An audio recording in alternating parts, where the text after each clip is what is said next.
다음으로는 이번 파트 1에서 한 개의 팀 발표가 있을 예정입니다. 이번 주제에 맞추어 디사이퍼 학회원들이 다각도로 연구한 내용을 선보이는 자리에 오니 많은 관심과 응원 부탁드립니다. 팀 발표는 각 팀에서 한 명이 진행하며 발표 이후 모든 팀원이 무대로 올라와 질의응답을 받을 예정입니다. 지금부터 학회원들의 창의적인 아이디어와 연구 결과를 발표하겠습니다. 첫 번째 주제로는 페이보드 팀에서 The Future of Payment라는 주제로 발표하겠습니다. 여러분 큰 박수로 맞이해 주세요.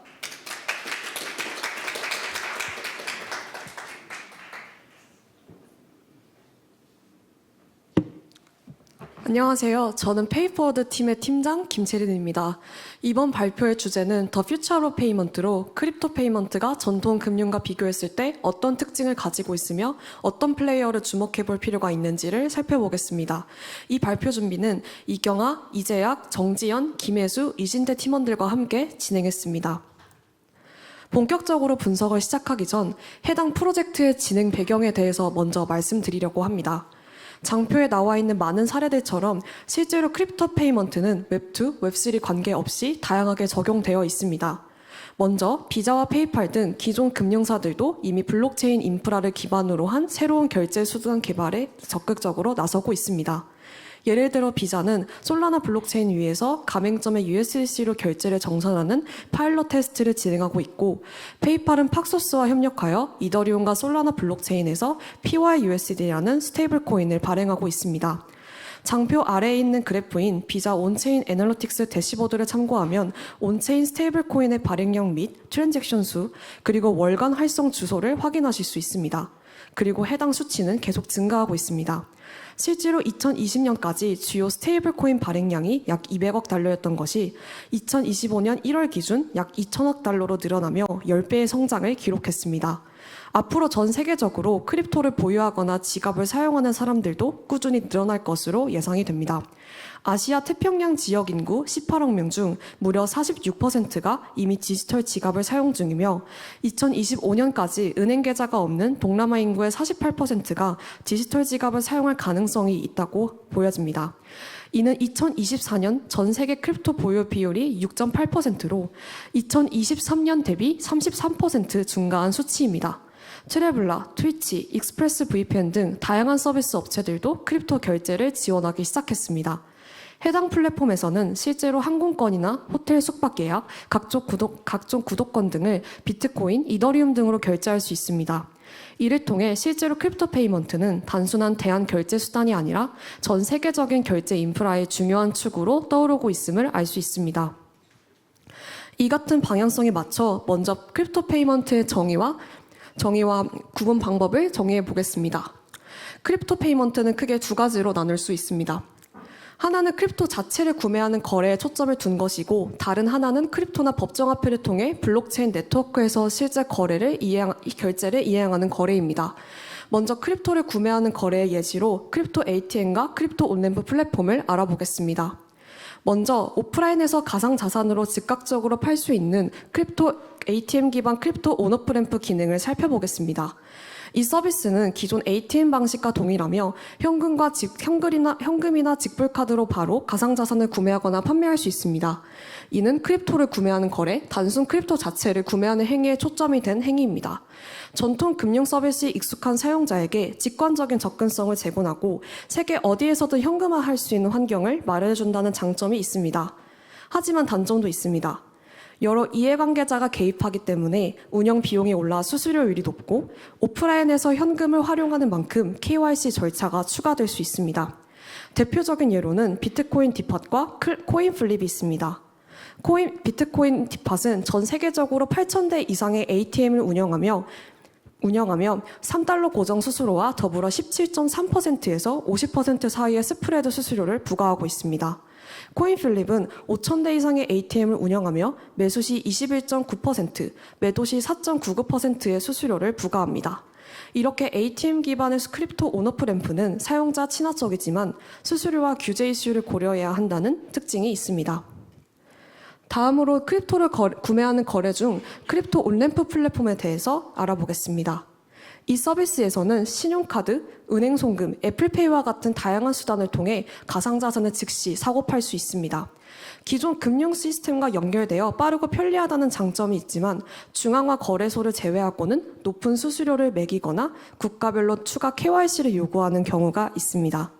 예를 들어 램프는 최대 5.45% 정도의 수수료가 부과되고 문페이와 같은 경우에는 최대 4.5%의 수수료가 적용이 되고 있습니다. 저희가 앞에서는 크립토를 구매하는 거래, 크립토를 구매하는 방식에 대해 알아봤는데요. 이런 서비스들은 크립토 구매 후에 크립토 기반 결제를 유도하는 데 의의가 있습니다. 그러나 저희가 이번 발표에서 중점적으로 다룰 거래는 전통금융과 1대1로 비교 가능한, 즉 카드 결제처럼 바로 활용할 수 있는 크립토 결제입니다. 저희는 소비자가 소비하는 재화의 형태와 가맹점이 지급받는 재화의 형태를 기준으로 총 5가지 시나리오를 설정했습니다. 첫 번째로는 크립토, 그리고 크립토 페이먼트, 법정화폐 법정화폐가 있습니다. 크립토 페이먼트 시나리오를 살펴보기 전에 먼저 기존 결제 모델을 간략하게 살펴보겠습니다. 신용카드 결제 시스템은 카드 발행사, 매입사, 카드 네트워크로 구성됩니다. 카드 발행사는 고객에게 카드를 발급하고 고객이 결제한 금액을 나중에 매입사와 정산하는 역할을 맡습니다. 매입사는 고객이 카드를 사용하면 가맹점에 결제 대금을 먼저 지급하고 그 금액을 카드 발행사에 청구합니다. 비자나 마스터카드 같은 카드 네트워크는 결제 승인부터 정산까지 전체 흐름을 연결하고 중개합니다. 이 전통 금융 레일을 통해 결제가 이루어지며 현재 저희가 보통 사용하고 있는 신용카드 결제가 이 과정을 따르고 있습니다. 결제 수단과 정산 수단을 기준으로 정의한 크립토 페이먼트 시나리오는 크게 세 부류로 나뉩니다. 첫 번째로 블록체인 네트워크에서 이루어지는 단순 트랜잭션 결제가 있습니다. 이는 크립토를 지불하고 크립토를 받는 방식으로 금융 인프라 없이도 P2P로 가능합니다. 두 번째로는 기존 금융 인프라를 부분적으로 이용하는 결제 방식이 있습니다. 사용자는 크립토로 결제하지만 가맹점은 법정화폐로 받거나 반대로 사용자는 법정화폐를 지불하지만 가맹점이 크립토로 받는 등의 시나리오가 이 범주에 들어갑니다. 세 번째로는 전통금융 인프라를 블록체인으로 대체하는 결제 방식이 있습니다. CBDC 중앙은행 디지털 화폐나 프라이빗 블록체인 네트워크를 예로 들 수 있는데 기존 법정화폐 결제 시스템의 백엔드에 블록체인을 도입해 효율성을 높이는 형태입니다. 다음 장에서 각각의 시나리오 예시를 소개해 드리겠습니다. 먼저 시나리오 1번은 크립토로 결제하고 크립토로 정산을 받는 구조입니다. 블록체인 네트워크에서 소비자와 가맹점만 직접 연결되는 P2P 결제이며 전통 금융 모델로 치면 카드 발행사나 매입사 같은 중간 참여자가 전혀 없는 형태입니다. 그 예시로는 솔라나 페이가 있습니다. 이는 솔라나 블록체인을 기반으로 원하는 토큰으로 결제할 수 있게 해주는 오픈소스 결제 프로토콜입니다. 누구나 자유롭게 쓸 수 있는 오픈소스 SDK를 제공해 다양한 플랫폼에 제공될 수 있고 결제 과정은 매우 단순합니다. 사용자가 QR코드를 스캔해 자신의 가상자산 지갑을 연결하고 트랜잭션을 승인하면 결제가 끝납니다. 솔라나 기반 민코인이나 USDC 등 가맹점이 원하는 자산을 받을 수 있도록 커스터마이징도 가능합니다. 중개자가 없어 거래 속도가 빠르고 기본 트랜잭션 수수료 외에 별도 비용이 거의 들지 않는 것이 특징입니다. 특히 샤피파이 같은 정자상거래 플랫폼에 쉽게 붙일 수 있어 온라인과 오프라인 모두에서 크립토 결제 경험을 넓힐 가능성이 있습니다. 가맹점의 솔라나페이 SDK로 원하는 금액의 트랜잭션을 요청하는 QR코드를 만들고 단말기에 띄우면 사용자가 모바일 지갑으로 스캔해 승인합니다. 트랜잭션이 체결되면 가맹점 단말기에 결제 완료 알림이 뜨고 정산이 끝나는 직관적인 절차라고 볼 수 있습니다. 다음 2번은 사용자가 크립토로 결제하되 가맹점은 법정화폐로 정산받는 방식입니다. 전통 금융 구조에서 카드 발행사가 빠진 형태이며 결제 모듈의 정산 네트워크가 카드 네트워크와 유사한 역할을 합니다. 이에 대해 대표적인 사례로는 스트라이프가 있습니다. 스트라이프는 기존 온라인 결제에 크립토 결제 옵션을 추가해 사용자가 자신의 지갑을 연결해 대금을 지불할 수 있도록 지원합니다. 그러나 가맹점은 크립토 관리를 별도로 하지 않아도 되고 기존처럼 법정화폐로 정산받습니다. 사용자는 결제 단계에서 Pay with Crypto를 선택해 트랜잭션을 승인하면 되고 이후 가맹점은 스트라이프를 통해 법정화폐로 최종 금액을 정산을 받게 됩니다. 결과적으로 카드 결제 네트워크들을 그대로 활용하면서도 수수료를 낮출 수 있는 대안이 될 수 있습니다. 결제 흐름은 Pay with Crypto 버튼을 누르고 사용자가 지갑을 연결해 결제, 그리고 트랜잭션 승인 후 가맹점이 법정화폐를 정산을 받으며 고객은 영수증을 확인할 수 있습니다. 두 번째 예시로는 그랩페이가 있습니다. 그랩페이는 크립토 전용 입금 주소가 있어 예를 들어 USDT를 그 주소로 보내면 그랩페이 잔액으로 충전됩니다. 왼쪽 화면은 기본 홈, 가운데는 충전 수단 선택 화면이고 여기서 디지털 페이먼트 토큰스를 누르면 오른쪽 화면처럼 입금 주소와 QR코드가 발행됩니다. 보낸 자산은 싱가포르 지역에서만 이용할 수 있는 AAA 서비스를 통해 법정화폐로 바뀌어 그랩페이 잔액에 반영됩니다. 그랩페이가 직접 라이선스를 갖지 않아도 AAA가 대신 규제를 준수하고 결제 프로세싱을 진행해주는 구조입니다. 규모가 큰 기관이 직접 크립토를 다루기엔 리스크가 있을 수 있기 때문에 이렇게 대행하는 업체들이 점점 늘어나고 있습니다. 다음으로는 시나리오 3번입니다. 시나리오 2-2번입니다. 크립토로 카드 결제를 충전한 뒤 법정화폐로 정산받는 방식입니다. 사용자는 크립토로 카드를 충전하되 실제 결제는 기존 카드 단말기를 그대로 사용하기 때문에 가맹점은 법정화폐로 최종적으로 대금을 받는 구조입니다. 해당 예시로는 카스트가 있습니다. 카스트는 이더리움, 솔라나, 트론, 폴리곤 블록체인에서 스테이블 코인을 이용한 충전이 가능한 카드를 가상 및 실물 카드를 발행해주는 서비스입니다. 카스트 앱에서 스테이블 코인을 충전하면 법정화폐로 별다른 환전 과정을 거치지 않고도 바로 결제에 사용될 수 있습니다. 그리고 오프라인 매장에서도 보통 카드처럼 결제가 이루어집니다. 일정 연회비를 내면 카드를 발급받을 수 있고 온라인 결제 시에는 카스트 앱에서 결제 승인 절차를 걸쳐 안전성을 높입니다. 이렇게 충전된 카드는 일반 카드 단말기에 동일하게 사용될 수 있어 사용자로서는 크립토를 직관적으로 사용할 수 있고 기존 금융 인프라와도 원활하게 이어집니다. 다음으로는 시나리오 3번입니다.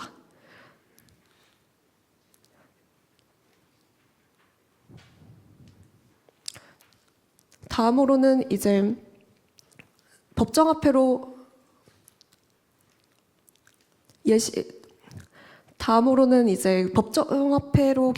먼저 크립토로 결제를 하고 그 이후에 법정화폐로 카드를 충전을 하고 크립토로 받는 예시입니다.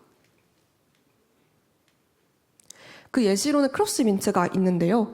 누구나 NFT를 쉽게 발행 구매할 수 있도록 신용카드 등 다양한 결제 옵션과 간소화된 툴을 제공합니다.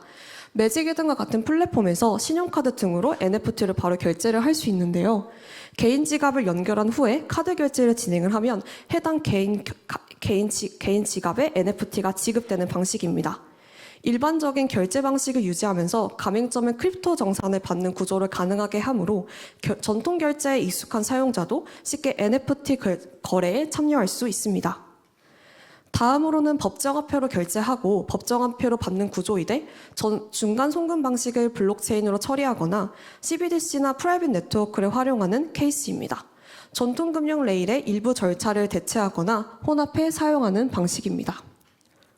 첫 번째 예로는 스테이블 코인 샌드위치가 있습니다. 평소처럼 카드나 은행 송금으로 결제를 진행하지만 결제 사업자가 내부적으로 스테이블 코인을 이용해 송금한 뒤 마지막 단계에서 다시 법정화폐로 전환하여 전달하는 방식입니다. 사용자 입장에서는 일반 결제처럼 보이지만 실제로는 블록체인 송금을 통해 속도와 비용을 절감하는 것입니다. 실제로 페이팔의 줌도 일부 해외 송금에 PYUSD 기반 온체인 레일을 도입해 효율을 높인 사례가 있습니다. 금융기관 입장에서는 기존 네트워크를 유지하면서도 블록체인의 장점을 부분적으로 활용할 수 있어 앞으로 더 확산될 가능성이 있습니다. 두 번째 예시로는 마스터카드 멀티토큰 네트워크가 있습니다. 여기서는 디지털 자산, 블록체인, 기존 결제만을 하나의 네트워크로 연결해 안전하고 효율적인 다중 결제 시스템을 만들려 합니다. 금융기관과 핀테크 기업이 규제를 지키고 보안 표준을 유지하면서 스테이블 코인이나 CBDC 같은 토큰 자산을 쓸 수 있도록 설계된 것이 특징입니다. 최종 전산 단계에서 프라이빗 블록체인, 퍼블릭 블록체인, 기존 결제만이 연계돼 거래가 확정됩니다. 이렇게 전통금융과 블록체인을 통합함으로써 기존보다 더 빠르고 효율적인 결제를 가능하게 하는 것을 목표로 합니다. 앞에서 다룬 시나리오들을 토대로 이제부터는 전통금융과 한번 비교를 해보겠습니다. 먼저 수수료 관점에서 전통 금융과 비교해 보겠습니다. 먼저 순수 블록체인 기반의 결제의 경우 네트워크 자체 수수료만 발생하기 때문에 지갑 간 크립토 결제만으로 처리하면 비교적 저렴한 수수료로 거래를 할 수 있습니다. 하지만 법정화폐로 연결되는 순간 추가적인 비용이 발생합니다. 전통 금융 레일과 같은 카드 및 은행과 연계되는 경우에는 온오프램프 과정에서 추가 수수료가 발생합니다. 예를 들어 사용자가 법정화폐를 크립토로 변환하는 온램프 과정에서 기존 카드 결제나 핀테크 송금보다 더 높은 수수료가 부과가 될 수 있습니다. 또한 카드를 사용해 크립토를 충전하는 경우에는 크립토 충전 수수료와 기존 카드 네트워크 결제 수수료가 동시에 작용하기 때문에 비용이 더욱 증가할 수 있습니다. 반대로 가맹점에 결제받은 크립토를 다시 법정화폐로 변환하는 오프램프 과정에서도 추가적인 수수료가 발생합니다. 결국 법정화폐와 크립토 간 환전이 포함되는 시나리오에서는 크립토 결제가 전통 금융 시스템 대비 수수료 측면에서 경쟁력을 확보하기가 어려울 수 있습니다. 정리하면 지갑 대 지갑으로만 이루어지는 순수 온체인 결제는 수수료 면에서 장점이 있지만 법정화폐와의 환전이 포함되면 온오프램프 인프라 수수료까지 고려해야 되기 때문에 경쟁력이 낮아질 수 있습니다. 다만 현재 온오프램프 인프라는 충분히 활성화되지 않았고 이에 따라 수수료가 굉장히 높게 잡혀있는 상황입니다. 하지만 장기적으로 온오프램프 비용이 낮아진다면 크립토 결제의 경쟁력도 더욱 강화될 수 있을 것입니다. 이를 다음과 같이 표로 정리해 보겠습니다. 먼저 해당 발표에서 다루는 표들은 일반적인 경향성을 나타냄을 미리 말씀드립니다. 일반적으로 수수료 측면에서는 기존 국내외 카드 결제 수수료에 비해 경쟁력을 가지고 있다고 보기가 어렵습니다. 기존 카드 결제 인프라를 그대로 사용하는 경우에는 이중으로 수수료를 지불해야 하는 경우가 발생하기도 합니다. 카드사 및 카드 계약 관계에 따라 그리고 소비자와 가맹점의 상황에 따라서 수수료는 달라 모든 경우에서 해당 표와 같은 결과가 도출되는 것은 아니지만 현지 통화로 충전된 카드와 같은 특수 카드와 같은 경우 환전 수수료가 거의 없다는 점을 고려할 때 크립토 페이먼트가 우위를 점하기 어렵기 때문에 수수료가 1%에서 2%대로 형성이 되지 않는다면 평균적으로 2.5%로 형성되는 기존 해외 결제 수수료보다도 경쟁력을 확보할 수 없는 케이스가 다음과 같이 생기게 됩니다. 다음으로는 결제 속도 관점에서 전통 금융과 한번 비교해 보겠습니다. 사용자가 결제를 진행할 때 요청이 서버에서 받아들여지고 최종적으로 승인되는 속도가 얼마나 빠른지가 결제 경험에 큰 영향을 미칩니다. 현재 블록체인 기반 결제 인프라는 전통 금융 인프라보다 체결 속도 측면에서 완전히 불리한 상황입니다. 기존 카드 결제나 핀테크 송금 인프라는 수십 년간 최적화되어 빠른 속도로 제공하고 있으며 블록체인 기술이 이를 완전히 대체하기까지는 아직 시간이 필요합니다. 다만 이를 개선하기 위한 다양한 프로젝트들이 등장하고 있는데요. 예를 들어 솔라나, 수이와 같은 블록체인들은 1초 이내에 트랜잭션을 처리할 수 있는 수준까지 도달했으며 점점 더 빠른 속도로 트랜잭션을 체결할 수 있는 네트워크들이 증가하고 있습니다. 결론적으로 현재는 블록체인 기술이 기본적으로 현재는 전통 금융 인프라의 체결 속도가 여전히 더 빠르지만 블록체인 기술이 계속 발전하면서 점점 현실적인 수준까지 도달하고 있습니다. 이제는 일반 사용자들도 불편함 없이 사용할 수 있을 정도의 속도를 가진 블록체인들이 점차 등장하고 있으며 앞으로 더 많은 혁신이 기대됩니다. 이를 다음과 같은 표로 정리해 보았습니다. 앞에서 말씀드린 대로 크립토 레일이 사용되는 모든 경우에서는 기존 전통 금융의 체결 속도를 따라가기가 완전히 어렵습니다. 다음으로는 정산 속도에 대해서 관점에서 전통 금융과 한번 비교해 보겠습니다. 이는 사용자의 결제 요청이 받아들여지고 가맹점에 최종적으로 대금을 지급받기까지 걸리는 시간을 의미합니다. 전통적인 카드 결제 시스템에서는 기존 전통적인 카드 결제 시스템에서는 기존 인프라를 그대로 활용하는 경우에는 빠른 정산이 가능하지만 그렇지 않은 경우에는 시간이 더 오래 걸릴 수 있습니다. 반면 블록체인 기반 결제는 정산 속도 면에서 빠른 편입니다. 최근 핀테크 송금 플랫폼들도 일정 금액 이하의 소액 송금은 해외 송금이라도 몇 분 안으로 정산되도록 개선되고 있습니다. 이럴 때 크립토 결제는 하지만 고액 송금의 경우에는 시간이 좀 더 오래 걸리는 경우가 많은데요. 이럴 때 크립토 결제는 더욱 강한 경쟁력을 가질 수 있습니다. 결론적으로 일반적인 결제 시나리오에서는 크립토 페이먼트는 전반적으로 정산 속도 면에서 우위를 가지고 있으며 특히 고액 결제에서의 더욱 고액 결제에서는 더욱 효과적인 솔루션이 될 수 있습니다. 이를 다음과 같이 표로 정리해 보겠습니다. 정산 속도 측면에서는 전통 금융 레일을 거치는 경우를 제외하고는 보통 우위를 가집니다. 유일하게 경쟁력을 가지지 못하는 경우를 살펴보면 핀테크 플랫폼 송금과 비교했을 때 기존 카드 인프라를 그대로 갖춰야 하는 경우에는 카드사의 정산 속도가 핀테크 플랫폼 송금의 정산 속도보다 일반적으로 느리기 때문에 우위를 가지지 못합니다. 하지만 기본적으로 기존 카드 결제 인프라를 사용했을 때보다는 경쟁력을 가질 것으로 기대를 하고 있습니다. 다음으로는 차지백입니다. 차지백은 소비자가 결제 취소를 요청하면 카드사나 결제 서비스가 이미 가맹점에 지급된 결제금을 되돌려주는 제도를 의미합니다. 예를 들어 물품을 받지 못했거나 사기 거래가 발생한 경우 소비자는 카드사에 직접 결제 취소를 요구할 수 있으며 카드사는 가맹점에게 지급된 금액을 강제로 환불할 수 있습니다. 전통금융에서 차지백은 소비자 보호의 핵심적인 역할을 하고 있는데요. 잘못된 결제나 사기 피해가 발생했을 때 소비자가 빠르게 구제받을 수 있다는 장점이 있지만 반대로 가맹점 입장에서는 악의적인 차지백으로 인해 부당한 손실을 입을 가능성이 있습니다. 반면 크립토 결제에서는 차지백이 불가능하다는 점이 특징입니다.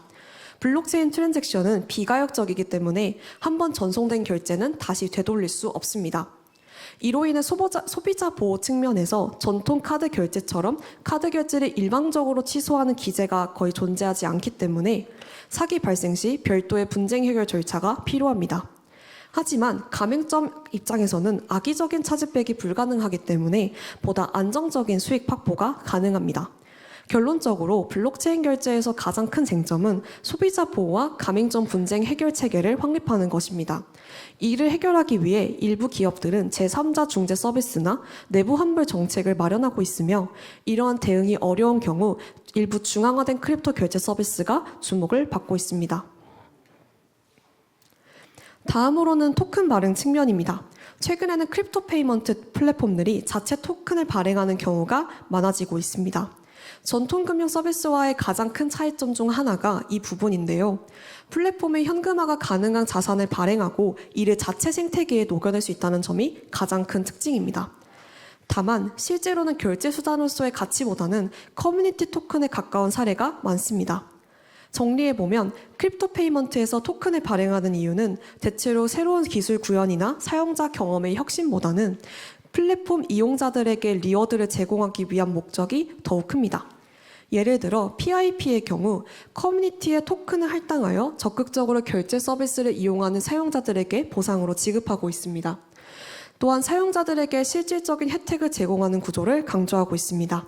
알케미도 비슷하게 고객과 기업에 대한 인센티브를 토큰으로 제공해 결제 활동을 활성화하고 네트워크 성장을 촉진하고 있습니다. 알케미 또한 알케미페이 솔루션을 사용하고 있는 엔터프라이즈들을 대상으로 해당 토큰을 분배하고 있어 초기 참여자들에게 동기를 부여하는 데 사용을 하고 있습니다. 또한 알케미 토큰으로 거래 수수료를 지불할 경우 추가적으로 할인 혜택을 부여하여 자연스럽게 토큰 사용을 장려하기도 합니다. 크로노스 역시 초기 참여자와 개발자들에게 보상을 제공함으로써 크로노스 생태계를 빠르게 활성화하고 이제 성장시키겠다는 전략을 취하고 있습니다. 마지막으로 그노시스는 다오에 할당되어 거버넌스 체계 아래 프로젝트의 지속 가능성을 높이고 다양한 개발 및 운영 활동을 지원하는 데 활용하고 있습니다. 마지막으로는 규제 측면을 다뤘는데요. 주요 국가들의 규제를 다루고 해당 규제가 크립토 페이먼트 사용의 증가 원인이 되는지를 분석하기 위해 규제 측면을 다루게 되었습니다. 슬라이드에 보시면 먼저 저희가 싱가포르를 다뤘는데요. 싱가포르는 명확한 분류 체계와 낮은 세율 그리고 정부의 적극적인 지원 정책 덕분에 크립토 페이먼트의 가장 친화적인 규제를 갖춘 나라 중 하나로 성장했습니다. 다음으로 미국을 살펴보면 연방 규제 기관과 그리고 주 규제가 중첩되는 복잡한 구조를 가지고 있으며 시장 규모는 크나 연방주 파편화, 그리고 관할 분쟁으로 규제 불확실성이 높다는 특징이 있습니다. 이렇게 싱가포르와 미국의 규제를 살펴보았을 때 주요 선진국 규제 공통점은 다음과 같습니다. 첫 번째로는 자금 세탁 방지 및 테러 자금 조달 방지의 의무가 있습니다. 그리고 소비자 투자자 보호가 필수적으로 되어야 하며, 그리고 KYC, 의심 거래 보고, 트래블룰 등 해킹, 도난, 사기 방지 및 분쟁 처리에 관한 소비자 보호 규제 역시 강화되고 있습니다. 또한 대부분의 국가에서는 가상자산 사업자, 송금업체 등으로 라이선스를 등록하거나 라이선스를 취소해야 하는 제도를 두고 있음을 확인을 할 수 있습니다. 해당 슬라이드를 보면 크립토 규제의 속도가 곧바로 크립토 페이먼트 보급률로 이루어지지 않는다는 점을 알 수 있습니다. 우선 체인얼리시스의 글로벌 인덱스 스코어를 보면 중하위 소득 국가들이 주도적으로 크립토를 도입하며 빠르게 성장하고 있음을 보여줍니다. 이는 단순히 규제 상황뿐만이 아니고 국가별 경제적 필요성이 웹3 기반 페이먼트를 채택하는 데 더 큰 영향을 미치기 때문입니다. 예를 들어 나이지리아, 엘살바도르 등은 인플레이션이나 해외 송금 수수료 문제 때문에 기존 금융 인프라를 보완할 대안으로 크립토 페이먼트를 적극적으로 도입하고 있습니다. 결과적으로 국가의 규제 방향이 호의적이든 아니든 실질적인 경제적 이슈가 있는 지역에서는 크립토를 결제 수단으로 채택하고 있는 사례가 점점 늘어나고 있습니다. 다음 마지막으로는 결론입니다. 크립토 결제는 기존 금융 서비스와 비교했을 때 수수료, 속도, 자본 효율성 측면에서 뚜렷한 차별성을 보여줍니다. 먼저 지갑 대 지갑의 결제의 경우 블록체인상에서 직접 모두 송금이 이루어지므로 기존 금융 대비 낮은 수수료가 가능합니다. 다만 온 오프램프를 거쳐 법정화폐를 바꾸거나 카드를 통해 충전하는 과정에서는 추가적인 수수료가 붙을 수 있기 때문에 장기적으로 붙는 경우가 많습니다. 따라서 장기적으로는 인프라 확대와 기술 발전으로 인해 이런 온오프램프 수수료도 점차 낮아질 것으로 예상이 됩니다. 결제 속도 측면에서는 현재 블록체인 기술로 전통 금융만큼 빠른 처리를 보장하기는 어려우나 지속적인 개선 추세에 따라 그 격차가 점점 줄어들고 있습니다. 반면에 정산 속도는 크립토 결제가 전통 금융보다 앞선 경우가 많아 신속한 거래대금 확보가 가능합니다. 국가 간 B2B 결제에서도 크립토 결제의 이점이 부각되는데요. 2024년에는 정산되기로 인한 지원 규모가 약 40조 1천억 달러에 이를 것으로 전망되는데 이는 기업들이 활용하지 못하고 묶여있는 유휴 자본입니다. 크립토 결제를 도입하면 해당 정산 시간을 대폭 단축시킬 수 있어 자금 효율성 측면을 높이고 기업 성장을 더욱 촉진시킬 수 있습니다. 결국 크립토 결제는 전 세계 금융 시스템을 전면적으로 대체하기보다는 보완제나 일부 환경에서의 대안으로 작용하는 경향이 큽니다. 선진국은 이미 탄탄한 금융 인프라가 구축되어 있어 국내 송금은 전통 금융이 우세하고 해외 송금 역시 기존 체계를 단순히 수수료와 속도면으로 완전히 대체하기에는 지금은 쉽지 않은 실정입니다. 하지만 개발도상국이나 금융 인프라가 부족한 지역에서는 계좌 개설이 까다롭거나 통화 가치가 불안정한 상황에서 크립토 결제가 금융소의 계층에게 더욱 새로운 결제 및 금융 서비스를 제공할 수 있는 대안이 될 수 있습니다. 또한 전통금융 구조에 일부 중개자 우회가 늘어날 수 있다는 점도 눈여겨볼 만합니다. 블록체인상에서 직접 송금할 경우 수수료 절감과 전산시장 단축을 통해 기업 개인의 자금 운용 효율성이 크게 높아지고 있습니다. 이는 전통금융기관의 시장 점유율이 일정 부분 축소될 우려가 있음을 의미하며 은행 등 기존 플레이어들은 경쟁력 유지를 위해 새로운 대응 전략을 마련할 필요가 있습니다. 결과적으로 기존 인프라와 크립토의 장점을 조화시키는 방식이 중요할 것으로 보여집니다. 신뢰도, 안정성, 규모를 갖춘 전통 금융 인프라에 크립토 결제가 제공하는 빠른 정산과 낮은 수수료를 접목한다면 시장 수요에 부합하는 새로운 금융 서비스를 만들 수 있을 것이라고 기대가 됩니다. 앞서 말씀드린 결론을 토대로 앞으로의 크립토 결제 분야에서 주요 키 플레이어가 될 수 있는 프로젝트들을 한번 살펴보겠습니다. 먼저 블록체인 메인넷 기반의 결제 인프라의 중요성 측면에서 말씀드리겠습니다. 메인넷 자체가 빠른 트랜지션 처리와 저렴한 수수료 구조를 확보한다면 이를 토대로 결제 플랫폼 역할을 수행할 수 있습니다. 거버넌스 토큰을 보유한 메인넷이 직접 결제 프로토콜 기능을 강화하는 방식인데 이렇게 되면 전통금융 서비스와 상호 보완하면서도 때로는 경쟁 관계로 발전할 수 있습니다.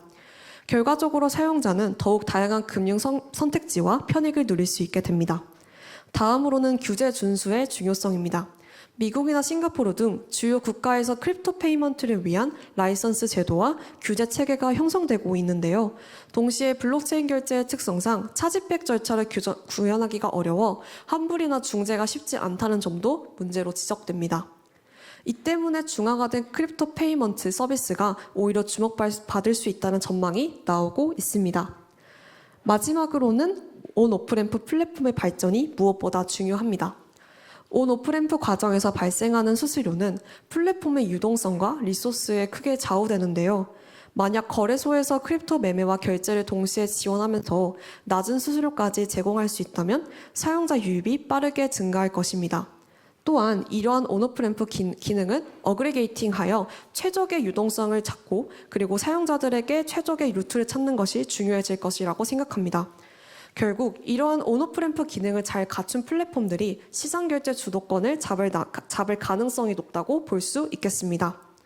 다음으로는 앞서 말씀드린 결론을 바탕으로 저희가 리서치 중 찾은 흥미로운 프로젝트들을 좀 소개해 드리려고 합니다. 첫 번째로는 스피어입니다.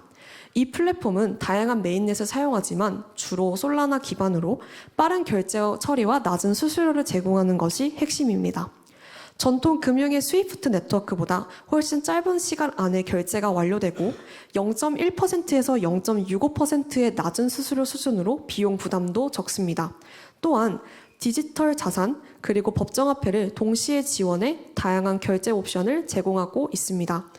또한 이는 API, 노코드 솔루션 등을 통해 쉽게 연동할 수 있어 원타임 결제나 구독, 결제 링크 등 다양한 형태가 가능합니다. 한편 AML KYC 규제에 대응하기 위해 EDD나 CDD, 제재 검토, 지리적 제한 등과 같은 기능을 플랫폼에 통합해 규제 준수와 신뢰성을 동시에 확보했습니다. 결과적으로 고속, 저비용, 확장성을 갖춘 블록체인 결제와 법정화폐 인프라를 한데 모아 기업과 사용자가 일상 속에서 디지털 자산을 쉽게 거래할 수 있도록 하고 활용할 수 있게끔 하는 종합적인 페이먼트 플랫폼이라고 볼 수 있습니다. 두 번째로는 트리플 A입니다. 트리플 A 같은 경우에는 앞에 그래페이를 다룰 때도 간략하게 소개를 드렸었는데요. 트리플 A는 온라인 상점이나 기업이 크립토를 결제 수단으로 간편하게 도입할 수 있도록 지원해주는 솔루션입니다. 실시간 결제 처리와 온오프램프 기능을 갖춰 크립토 가격 변동 위험을 최소화하고 안정적인 거래를 제공합니다. 특히 싱가포르 통화청 등 주요 기관의 라이선스를 기반으로 전자상거래, 여행, 게임 등 다양한 분야에서 솔루션을 공급하고 있으며 실제로 그래페이에서도 트리플 A를 활용해 크립토 기반 잔액을 충전하는 것을 지원을 하고 있습니다. 구체적으로 스테이블 코인을 받아 다음날 바로 은행 계좌로 정산받을 수 있고 디지털 뱅킹 기능을 이용해 이종 통화 간 환전이나 글로벌 송금을 쉽게 할 수 있으며 스테이블 코인이나 특정 법정화폐로 대금을 지급하는 옵션도 제공합니다. 결과적으로 기업과 개인 모두에게 24시간 실시간 지급, 수수료 절감, 글로벌 확장성이라는 장점을 제공해 크립토 페이먼트를 도입하려는 기업들에게 매력적인 대안이 되고 있습니다. 마지막으로는 온램퍼입니다. 온램퍼는 암호화폐 및 디지털 자산을 쉽게 구매할 수 있도록 도와주는 법정화폐 온오프램프 어그리게이터인데요. 이 온램퍼를 사용을 하면 사용자는 원하는 법정화폐와 크립토를 선택한 뒤 가장 효율적인 온램프 플랫폼을 비교하여 낮은 수수료와 편리한 절차를 제공하는 서비스를 고를 수 있습니다. 1번 화면에서는 결제 금액과 통화, 구매할 크립토를 정하고 2번 화면처럼 국가와 지역을 선택하여 해당 지역 규제나 KYC 요구사항들을 확인할 수 있습니다. 3번 화면에서는 여러 온램프 업체의 수수료, 속도, 서류 요구 조건 등 본인에게 맞는 서비스를 선택하면 됩니다. 마지막으로 4번 화면에서는 선택한 플랫폼으로 이동하여 결제나 계정 생성 과정을 진행을 하면 쉽게 크립토 구매 및 현금화가 완료됩니다. 개발자나 서비스 운영자 입장에서는 온램퍼의 솔루션을 간단히 연동해 웹사이트나 앱 내에서 법정화폐 및 크립토 간 전환 기능을 최적화하여 제공할 수 있다는 점이 큰 장점입니다. 따라서 다양한 결제 채널과의 연계가 한 번에 해결되고 사용자들은 최적의 옵션을 쉽게 찾을 수 있다는 장점이 있습니다. 지금까지 여러 케이스와 서비스를 살펴보며 어떤 플레이어가 중요한 역할을 할지에 대해 다뤄보았는데요. 이상으로 더 퓨처 오브 페이먼트 팀의 발표를 마치겠습니다. 감사합니다. 네, 페이포월드 팀의 발표 잘 들어보았습니다. 저희 바로 질의응답 가져보도록 하겠습니다. 저희 우선 현장 질문을 받고 채팅방에 올라온 질문을 받도록 하겠습니다.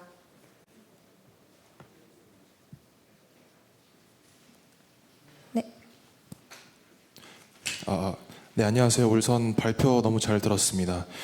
말씀해주신 새로운 이제 크립토 페이먼트 방식과는 좀 별개로 국경을 넘나든 그런 이제 스테이블 코인 같은 결제 방식이 생겨났다라는 것 자체에 대해서 조금 질문을 드리고 싶은데요.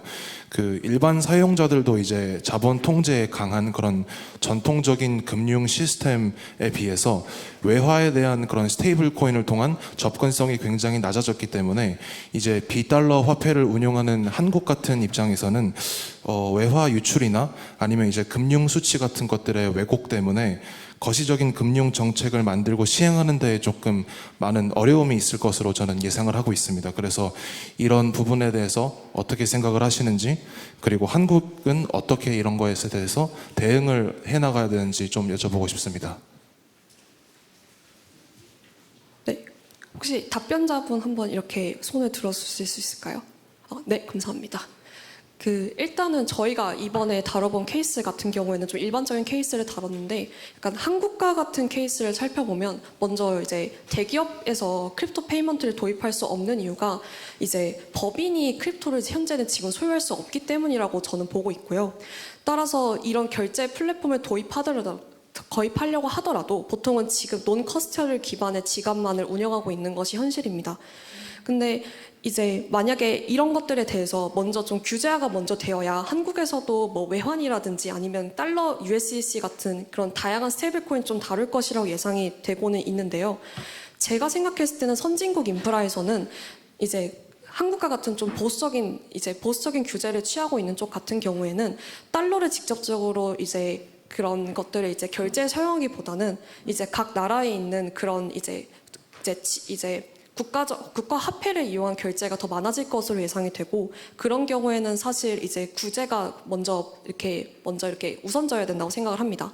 하지만 싱가포르나 다른 나라 같은 경우에는 이런 달러로 결제하는 경우를 되게 유연하게 받아들이고 있고, 실질적으로 이런 이제 이렇게 싱가포르에서 제가 실제 그래페로 결제했을 때도 이제 싱가포르 달러의 기반의 이제 스테이블 코인으로 결제가 가능하지만 이제 미국 기반의 이제 달러 기반의 이제 결제가 가능한 경우가 더 많았습니다. 그래서 제 생각에는 이런 부분에서는 사실 각 국가의 규제에 따라 많이 달라질 것으로 예상이 되고, 한국 같은 경우에는 이제 현재는 이제 스테이블 코인으로 이제 소매에서는 이제 결제가 가능하지만 법인 대 법인이나 아니면 좀 큰 가맹점에서는 결제가 불가능하기 때문에 이런 부분에서는 좀 규제적으로 앞으로 좀 방향성을 많이 잡아야 한다고 생각합니다. 네, 그다음에 추가적으로 또 말씀드리고 싶은 부분이, 저희가 규제 부분을 조사할 때 미국이랑 싱가포르 위주로 많이 조사를 했습니다. 근데 그 점에서 알 수 있었던 점은 미국이 시장이 가장 큰 데에 비해서 싱가포르에 이제 웹3 스타트업이 많이 있고, 그중 가장 큰 이유는 이제 싱가포르 같은 경우에는 MAS라는 단체에서 주관을 하고 있고, 그다음에 PSA라는 법령 하나로, 단독 법령 하나로 모든 것을 명확하게 구분을 하고 있습니다. 반면에 이제 미국 같은 경우에는 SEC랑 CFTC가 주장하는 부분이 다르고 연방법이랑 주법이 다르기 때문에 좀 시장 대비 싱가포르를 선호하는 경향이 있습니다. 그래서 한국 같은 경우에도 싱가포르와 같이 좀 명확한 분류와 그다음에 그 정치를 이끄는 주체가 단일화돼야 되는 점이 좀 중요할 것 같습니다.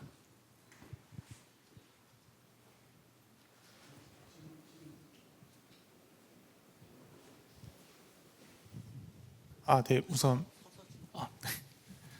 발표 굉장히 잘 들었고요. 아까 전에 그 결론 쪽에 나왔던 기업의 유휴자본 문제에 대해서 좀 여쭤보려고 하는데요. 그러니까 여쭤보려고 하는 거는 이제 속도가 개선되면은 현재 묶여 있는 결제액을 더 효율적으로 쓸 수 있어서 기업의 이런 이익에 좀 증진할 수 있다는 거라고 들었는데요. 저는 약간 이게 속도 문제가 아니라 그 두 가지 문제라고 보는데, 그거에 대한 견해를 좀 여쭤보려고 하는데, 첫 번째는 이제 그 묶여 있는 돈이 속도 때문이 아니라 그 외화를 반출하려는 국가의 외화 규제 부분이 있고, 또 현재 스위프트 시스템에서 보통 이제 송금을 할 때 미국 은행을 다 거쳐서 가기 때문에 그건 속도 문제가 아니라 자금 세탁 때문에라고 문제가 되거든요. 그러니까 제가 사실 이제 무역 쪽에서 일을 해가지고 스위프트로 돈을 많이 보내는데 보통 1영업일, 2영업일이 걸리거든요. 이렇게 결제 스위프트 메시지는 금방 가는데 미국 은행 컨펌을 받는 것 때문에 항상 이제 지구 한 바퀴를 돌아야 돼가지고 하루가 되는데, 그러면은 속도 문제가 아니라, 그리고 저는 이게 국내 문제, 외화 반출이면은 그 나라 정부의 문제인 거고, 결국에는 자금 세탁 부분은 좀 더 이거를 잘 해소시켜 줘야지 이 크립토 결제가 잘 될 수 있을 거라 생각하는데, 이런 자금 세탁을 좀 안심시켜 줄 수 있게 그런 크립토 기업들에서 어떤 식으로 좀 하고 있는지 좀 궁금합니다. 네, 말씀해주신 AML, 그러니까 테러 방지 또는 KYC 자금 세탁을 방지하기 위한 그 고객 확인 제도 같은 경우에는, 그런 고객 확인 제도가 도입이 된 이후에도 크립토를 이용한 송금 서비스 같은 경우에는 대체적으로 송금 속도가 동일하게 빠르게 나타나는 모습을 볼 수 있고요. 저희가 조사한 바에 따르면 스위프트에서 송금이 지연되는 가장 큰 이유는 전통 금융기관에서 수기로 작업을 하여 그 화폐의 반출과 반입을 관리하기 때문에 그 수기 처리하는 과정에서 시간 지연이 발생하는 것이지, 명확하게 자금 세탁을 방지하기 위한 과정에서 시간이 오래 소요된다고 보기는 어렵습니다. 만약에 외화 유출이라던가 또는 자금 세탁이 문제가 되어서 시간이 지연된다면, 저희가 조사하였던 전통금융 축에 끼어 있지만 그 핀테크 스타트업 부류에 속해 있는 와이어 트랜스퍼라던가 또는 페이팔 같은 경우에도 동일하게 크로스 보더 송금이 그 긴 시간 동안 지연이 되어야 정상인데, 그렇지 않은 것을 봤을 때는 그 스위프트 송금의 시간 지연이 말씀하신 내용과는 조금 다른 방향에서 발생하는 것이라고 저희는 파악했습니다.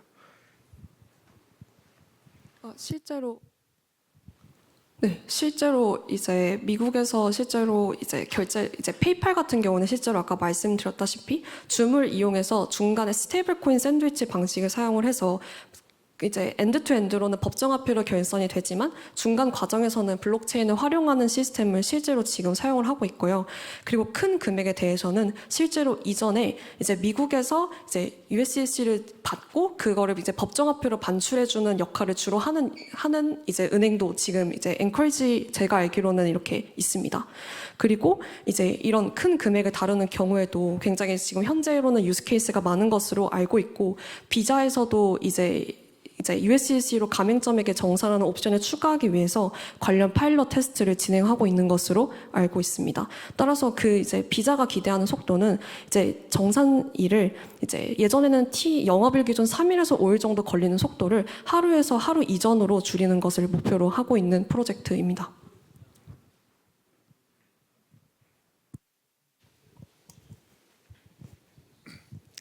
네. 저는 그 앞에 두 분이랑 좀 다른 뷰를 좀 여쭤보고 싶은데요. 저희가 웹3 크립토라고 하면은 사실 가장 중요한 캐치프레이즈가 탈중앙화잖아요. 근데 지금 이제 페이먼트 쪽 발표를 이제 들어보면 어쩔 수 없는 건 저도 알고 있는데, 지금 사실 중앙화의 하수인으로 많이 느낌을 많이 받아요. 근데 이제 제가 뭐 이거는 논의한다기보다는 이제 페이포워드 팀에서는 이런 저희가 이제 탈중화 이제 크립토를 하려고 모인 팀인데, 이제 이런 탈중화가 안 되는 중앙화의 하수인이 되는 느낌에 대해서는 어떻게 생각하시는지 좀 그런 게 궁금합니다. 제가 먼저 답변을 드리면, 사실 저도 이런 탈중앙화 이념에 좀 공감을 해서 이 씬에 들어오고 계속 일을 해왔는데, 사실 제가 저희 팀과 제가 페이먼트의 가장 큰 매력을 느꼈던 점은 이제 블록체인이라는 기술의 당위성을 제공하는 영역이, 저는 이제 그게 페이먼트가 가장 주축이 된다고 생각해서 그런 부분에서 이런 리서치를 시작을 저희는 했던 것 같고요. 근데 사실 선진국 같은 경우에는 아무리 기술적인 부분이 이렇게 개선이 되더라도 사실 국가의 규제에 따라서 좌우되는 경우가 많기 때문에 선진국에서는 사실은 규제의 이제 기술이 따라갈 수밖에 없는 것 같습니다. 개인적으로 이제 CBDC 같은 경우에도 저는 이제 이게 블록체인이 기술이 주가 아니라 사실 CBDC 같은 역할을 수행하기 위해서 적합한 백엔드가 무엇일까 했을 때 기존 SQL 기반 백엔드가 아니라 이제 블록체인 백엔드가 훨씬 그거에 더 맞고, 그리고 기존 금융 시스템을 바꿀 수 있는 당위성을 제공하기 때문에 때문에 블록체인 기술이 이제 서브로 쓰인다고 생각을 하거든요. 이렇게 선진국에서는 규제와 이제 기술적인 측면이 좀 맞물려 가야 된다는 것이 있는 반면에 저희가 조금 미래를 좀 보고 있는 측면은 개발도상국처럼 기존의 금융 인프라가 전혀 없는 경우에서는 탈중앙화된 인프라를 이점을 그대로 사용할 수 있을 것이라고 생각이 들고 그런 부분에서 좀 더 크립토 페이먼트의 미래를 좀 볼 수 있고 저희가 약간 추구하는 그런 가치 그리고 처음에 제가 생각했던 것들을 조금 더 이룰 수 있는 케이스가 아닐까 생각합니다.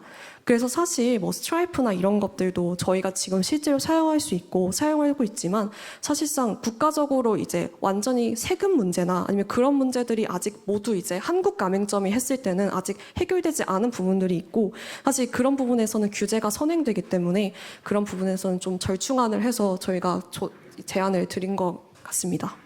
네, 그리고 추가적으로 이건 제 이념에 관련된 내용인데요. 저도 동일하게 탈중앙화를 굉장히 좋아하는 사람으로서 지금 현재 페이먼트 시장이 움직이고 있는 모습이 조금 안타깝긴 하지만 한편으로는 특정 파티의 경우에는 그러니까 이 세상에 존재하는 모든 파티가 전부 다 크립토를 이용하여 금융 서비스를 활용한다고 한다면 탈중앙화된 형태 물론 당연히 가능하다고 생각을 합니다.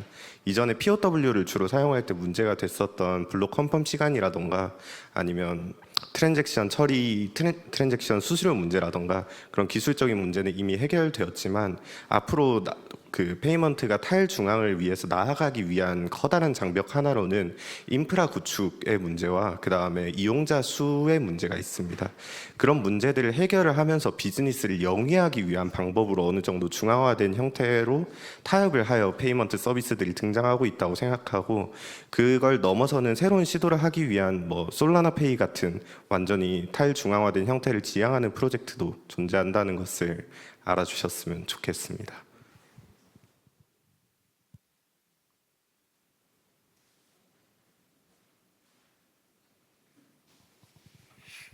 네, 안녕하세요. 한국평가데이터에서 이세연이라고 합니다. 개인적으로 크립토를 이용한 그 페이먼트 시스템에 관심이 많았는데 그 유익하게 자료를 제공해 주셔서 감사합니다. 크립토를 이용해서 결제 시스템 여러 가지 시나리오를 제공을 해주셨는데 여기서 이제 가맹점이 직접 크립토로 대가를 제공받는 경우에 대해서 질문을 드리고 싶은데요. 일단 전통 금융으로 인한 페이먼트의 경우에는 이제 물건에 대한 금액이랑 이제 세금에 대한 부분을 구분을 해서 기록하고 이제 처리해주는 서비스 제공을 하는 걸로 알고 있는데요. 이제 가맹점에서 크립토로 직접 보상을 받는 경우에는 이제 국가에 대한 보상 부분이 이제 수수료가 배제되는 거를 이제 그런 문제를 누락할 수 있는 영역이 있을 수 있겠다 해서 이제 실제로 서비스를 제공하고 있는 아까 말씀해주신 스피어 같은 데서는 이런 문제가 발생하지 않았는지 거기에 대해서는 규제가 적용되는 부분이 없는지 궁금했습니다. 현재 스피어 같은 경우에는 그렇게 각 국가별로 이제 라이센싱이나 이런 게 규제 같은 것들을 맞춰서 이제 지원을 하고 있고 실제로 크립토로 정산되는 경우에 세금까지 이제 계산을 해서 이렇게 정산을 하고 관련된 영수증이나 아니면 인보이스 같은 것들이 다 발급되는 것으로 알고 있고요. 이게 최종적으로 크립토로 계산되는 경우에는 사실 많은 경우에서는 이제 세금을 이제 내지 않아도 되는 경우들이 발생을 합니다. 원래 세금 내야 하지만 왜냐하면 사실 이거는 그레이 에리어라고 저는 생각을 하고 있고요. 근데 보통의 크립토로 정산을 이제 좀 지원하는 플랫폼들 같은 경우에 예를 들면 매직이든가 같은 플랫폼 같은 경우에는요. 실제로 법인이 미국에 있다면 사실상 이런 세금을 다 내고 있습니다. 그러니까 이게 사실 각 국가의 규제나 아니면 크립토에 대해서 세금을 어떻게 매기는지에 따라 다를 것 같은데 이제 크로스민트 아까 말씀드렸던 크로스민트 같은 플랫폼을 붙이는 데 있어서도 현재는 이제 세금이나 그런 부분들을 다 이렇게 보완을 해서 솔루션을 제공하는 걸로 알고 있습니다. 하지만 이제 뭐 크립토로 결제하고 크립토를 구매하는 경우에는 이제 사실 이렇게 기존의 전통 금융 레일을 사용하는 것이 아니기 때문에 이제 세금 부분에서 좀 부족함이 있다는 점을 좀 말씀드릴 수 있을 것 같습니다.